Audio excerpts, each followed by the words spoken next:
أعوذ بالله من الشيطان الرجيم. بسم الله الرحمن الرحيم.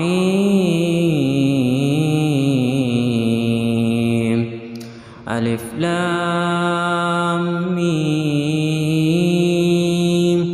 ذلك الكتاب لا ريب فيه هدى للمتقين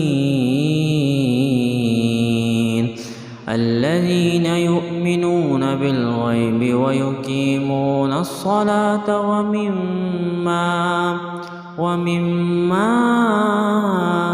رزقناهم ينفقون والذين يؤمنون بما أنزل إليك وما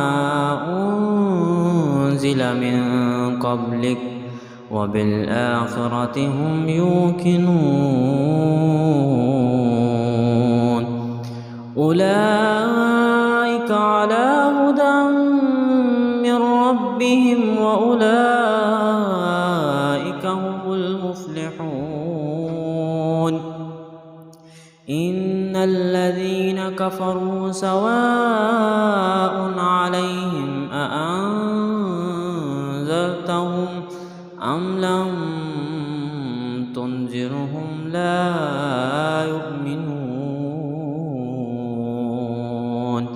ختم الله على قلوبهم وعلى سمعهم وعلى أبصارهم غشاوة ولهم عذاب